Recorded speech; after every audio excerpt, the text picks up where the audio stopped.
Hey everyone, welcome to story B. Let's talk about a ruthless queen जिसे एक अजीब सा शौक था लोगों को जिंदा जलाने का।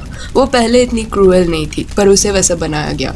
तो वो कैसे, चलिए जानते हैं। ये कहानी है ओल्गा की, जिसका जन्म कीव में हुआ था। जब वो 15 साल की हुई तब उसकी शादी उस शहर के प्रिंस से करा दी गई जिसका नाम था इगोर ऑफ कीव। एंड शादी के बाद ओल्गा कहलाई ओल्गा ऑफ कीव। ओल्गा और इगोर को एक दूसरे से काफी लगाव था। उन दोनों को 2 बेटे भी हुए जिनका नाम था स्वीटोस्लाव एंड ओलेब। किंग इगोर का जो पैलेस था ना, उसके बाजू में एक ट्राइब रहता था जिसका नाम था ड्रेवेलियंस ट्राइब।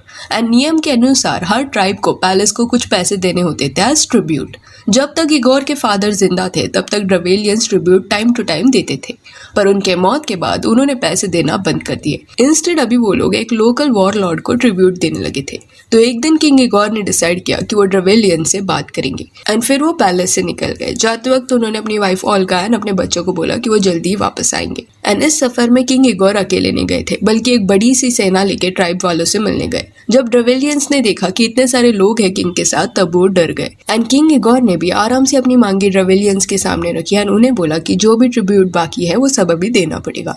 ड्रेवेलियंस ने भी बात मान लिया एंड ट्रिब्यूट दे दिया, जिसके बाद किंग अपनी सेना लेके वहां से निकल गए। एंड वापस जब वो किंगडम आ रहे थे ना, तब उन्हें ऐसा लगा कि एज इफ उन्होंने कम ट्रिब्यूट ले लिया है ट्राइब वालों से, और भी ज्यादा मांग लेना चाहिए था। तो here it seems like that he was being ग्रेडी। तो ये थॉट की वजह से किंग वापस पीछे मुड़ गया ट्राइब वालों के गांव की तरफ जाने के लिए। बट इस बार पूरी सेना वो अपने साथ लेके नहीं गया, सिर्फ कुछ वॉरियर्स के साथ किंग रिटर्न गया। बाकी बचे हुए सोल्जर्स को उन्होंने कैंप साइड रुकने का कहा। पर इस बार जब किंग इगोर ने ट्राइब वालों से और ट्रिब्यूट मांगा, तब ड्रेवेलियंस को गुस्सा आ गया एंड उन्होंने किंग पे हमला किया एंड उनके वॉरियर्स को हरा दिया। जिसके बाद किंग को उन्होंने पकड़ लिया एंड काफी क्रूएल वे से किंग की जान ले ली। ड्रेवेलियंस ने क्या किया कि 2 अलग अलग ट्रीज को बेंड किया एंड किंग के एक पैर को बांध दिया। उसके बाद ट्रीज को सीधा होने के लिए छोड़ दिया। ये बेंड ट्रीज जब फोर्स से सीधे हुए ना, तब किंग की बॉडी बीच में से अलग हो गई and then he passed away. Igor की हत्या हो गई है, ये खबर जब क्वीन ओल्गा तक पहुंची तब वो ये सदमा बर्दाश्त नहीं कर पाई। वो बहुत रोई एंड राजा के जाने के बाद तक गया उनके बेटे स्वीटोस्लाव को,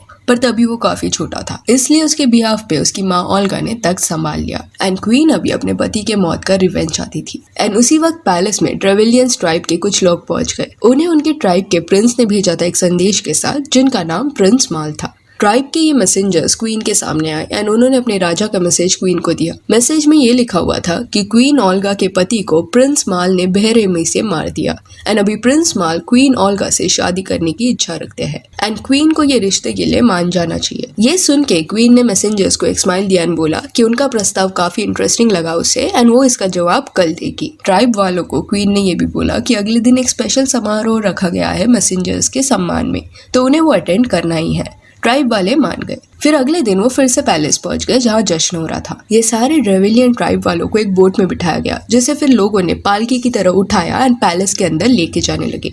ट्राइब वाले खुश हो गए कि इतना स्पेशल ट्रीटमेंट उन्हें मिल रहा है। पर पैलेस के अंदर एक खड्डा खोदा गया था क्वीन के आदेश में, जिसमें बाद में जाके ट्राइब वालों को डंप किया गया एंड उन्हें जिंदा ही दफना दिया गया। तो इस तरह क्वीन ने अपना रिवेंज लेना शुरू कर दिया। पर ड्रेवेलियंस के प्रिंस को इसकी भनक नहीं थी कि उसके मैसेंजर्स के साथ ऐसा हुआ है।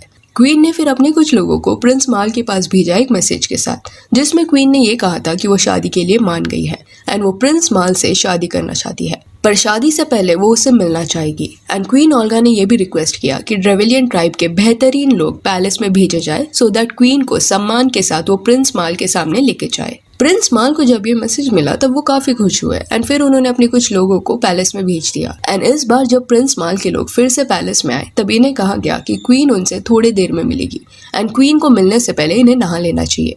तो ये सारे आदमी स्नान घर में चले गए। उनके अंदर जाने के बाद क्वीन ने बाहर से दरवाजा बंद करने का आदेश दिया, जिसके बाद पूरे स्नान घर को आग लगा देने का आदेश भी दिया एंड आग की वजह से ये ट्राइब वाले जिंदा ही जल के मर गए। देन वापस ओल्गा ने एक मैसेज भेजा ड्रेवेलियंस को। इस बार क्वीन ने ये बोला कि जहाँ पे उसके पति को मारा गया था, उस जगह पे रात को एक फ्यूनरल फीस्ट होगा, जहाँ पे वो अपने पति को याद करना चाहती है शादी से पहले। तो ड्रेवेलियंस क्योंकि क्वीन के रिवेंज से अनजान थे, तो ये भी बात उन्होंने मान लिया। उन्होंने किंग इगोर को उस जगह पे दफना दिया और वहाँ एक फीस्ट का इंतजाम किया। फिर रात को जब क्वीन अपने कुछ लोगों के साथ वहाँ गई, तब वो पहले तो काफी ज्यादा रोई किंग इगोर के कब्र पे जाके एंड देन बाद में फीस्ट शुरू हुआ। जब फीस्ट के दौरान ड्रेवेलियंस की सेना पीने की वजह से नशे में धुत हो गई, तब क्वीन ओल्गा ने अपने आदमियों को आदेश दिया हमला करने का।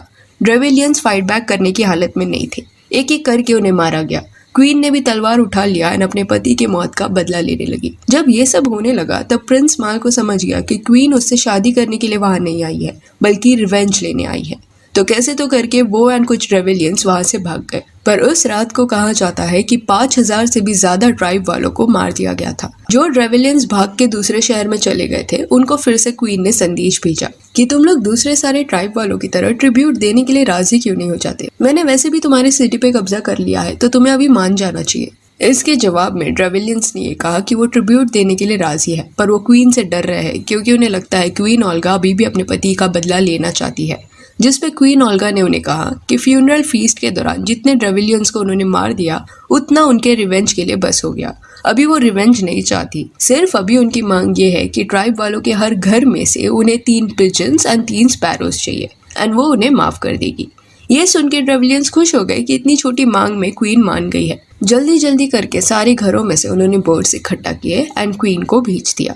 बर्ड्स मिलने के बाद क्वीन ओल्गा ने अपने लोगों को आदेश दिया कि हर बर्ड के पैर में एक कपड़ा बांध दिया जाए जिसमें बाद में सल्फर लगा दिया जाएगा। उसके बाद क्वीन ने अपने आदमियों को उस सिटी के पास भेजा जहाँ ड्रेविलियंस छुपे हुए थे एंड उनके घर के पास पहुंचने के बाद जो कपड़ा बर्ड्स के पैरों पे लगा हुआ था उस पे आग लगा दी गई एंड बर्ड्स को फिर रिलीज कर दिया गया। जब बर्ड्स रिलीज हुए तब वो सब वापस उड़ के अपने अपने घोंसलों में चले गए। क्योंकि शहर के बहुत पास से उन्हें छोड़ा गया था तो पूरी तरह जलने से पहले ही वो अपने नेस्ट तक पहुंच गए एंड यही क्वीन ओल्गा का प्लान था क्योंकि वो जानती थी कि बर्ड्स का ये टेंडेंसी है कि जब उन्हें रिहा किया जाता है तो वो वापस अपने घोंसले में जाते हैं। तो जब ये सारे बर्ड्स उड़ के नेस्ट तक पहुंचे तब उनके पैर पे जो आग लगाई गई थी वो नेस्ट को भी लग गई। देखते ही देखते हर घर में आग फैल गई एंड इतने सारे बर्ड्स क्योंकि वापस अपने घोंसलों में आ रहे थे तो आग को काबू करना मुश्किल हो रहा था। कुछ ही देर में पूरे शहर में आग की लपटें थी। कई ड्रेविलियंस आग में जिंदा ही जल के मर गए। इसी दौरान प्रिंस माल भी मारे गए एंड जो कुछ लोग भाग रहे थे उन्हें ओल्गा के लोगों ने मार दिया।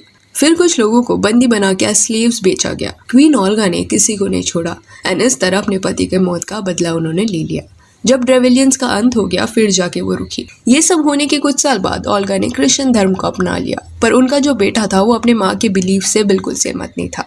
देखते ही देखते साल बीत गए। ओल्गा का बेटा जब बड़ा हो गया तब उसने तख्त संभाल लिया। तख्त संभालने के बाद ओल्गा का जो बेटा था वो कीव शहर छोड़ के दूसरे शहर में अपना राज्य बनाना चाहता था, पर तभी ओल्गा काफी बीमार पड़ चुकी थी। उसने अपने बेटे से काफी मिन्नतें की कि उसके आखिरी वक्त में वो उसके साथ कीव शहर में ही रहे एंड बाद में चाहे तो वो वहां से जा सकता है। ये रिक्वेस्ट करने के 3 दिन बाद ओल्गा पास्ट अवे। तब साल था 1969 AD का। ओल्गा के आखिरी दिनों में उसका बेटा उसके साथ था एंड ओल्गा की आखिरी इच्छा ये थी कि उसके लास्ट रिचुअल्स कोई प्रीस्ट करे। इवन दो उसके बेटे को ये पसंद नहीं था, पर उसने ओल्गा की इच्छा पूरी की। तो इस तरह ओल्गा ने कई सालों तक कीव पे राज किया। पति के मौत ने उसे काफी क्रूएल बना दिया था। पेन, रिवेंज एंड अपने बेटे को प्रोटेक्ट करने के लिए उसने वो सब किया जो शायद कुछ लोगों को गलत लग सकता है, पर उसके एंड उसके बेटों के सर्वाइवल के लिए जो उसे सही लगा वो उसे सब करना पड़ा।